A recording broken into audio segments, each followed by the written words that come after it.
Shalom Bapak Ibu, kita melanjutkan pembelajaran kita tentang selayang pandang.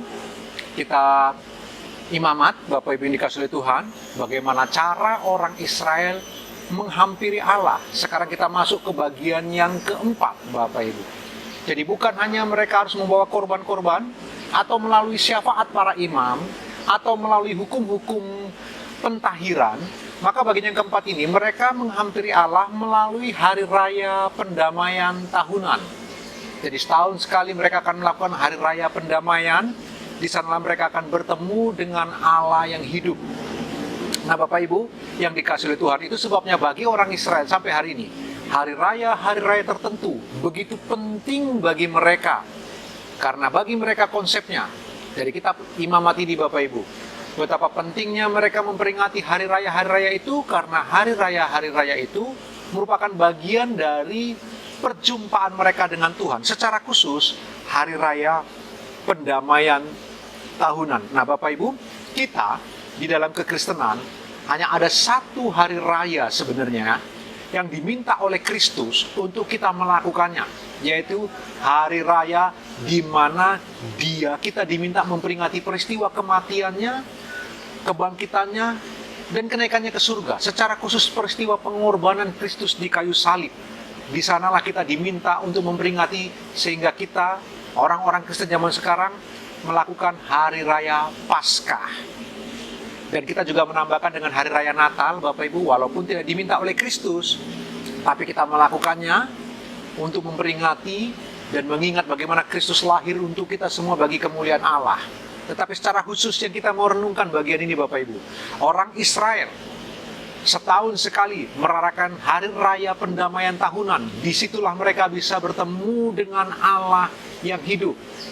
Dan kita hari ini Bapak Ibu, kita tidak menunggu hari raya tertentu di dalam kekristenan untuk bisa bertemu dengan Tuhan kita. Cukup menyedihkan, entah bagaimana orang-orang Kristen, beberapa orang Kristen hanya ke gereja, hanya beribadah kalau hari raya tertentu. Mungkin hari Natal, mungkin hari raya Paskah, atau Jumat Agung, atau hari raya tahun baru. Bapak Ibu, orang-orang Kristen baru datang ke gereja. Itu sebabnya kalau Bapak Ibu mengamati hari raya kekristenan itu, gereja penuh. Kita sulit cari kursi. Mereka yang tidak pernah ke gereja muncul ke gereja. Sungguh sebuah pemikiran yang tidak benar Bapak Ibu. Janganlah beribadah kepada Tuhan, bertemu dengan Allah ditentukan oleh hari raya itu. Kita bukan lagi orang Israel yang datang kepada Allah satu tahun sekali dalam hari raya pendamaian seperti yang kita sedang bahas dalam kitab imamat, Bapak Ibu yang dikasihi Tuhan. Seharusnya bertemu dengan Allah adalah setiap hari bagian kita. Setiap pagi kita bangun tidur atau malam sebelum kita tidur. Bukankah kita bisa bertemu dengan Allah kapanpun dan dimanapun? Oleh karena Kristus yang telah mati bagi kita, yang telah memperdamaikan kita dengan Bapa di surga yang maha kudus itu, sehingga setiap kita, oleh karena darah Kristus, kita tidak mengalami kebinasaan waktu hendak bertemu dengan Allah. Sebaliknya, kita malah didorong untuk senantiasa lebih dekat dengan Allah. Bapak Ibu, melalui selayang pandang kitab imamat, kita belajar, Bapak Ibu dikasihi Tuhan, orang-orang Israel setahun sekali dalam hari raya pendamaian mereka datang kepada Tuhan. Tapi kita anak-anak Tuhan, kita tidaklah demikian. Janganlah menjadi orang-orang yang hanya beribadah kalau hari Natal, Tahun Baru, atau Paskah.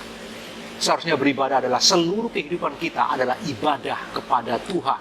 Hidup kita adalah penyembahan kepada Allah. Karena itulah seluruh totalitas hidup kita adalah peribadatan kepada Tuhan. Renungkan kebenaran firman Tuhan sepanjang hari ini Bapak Ibu. Tuhan Yesus memberkati. Selamat beraktivitas.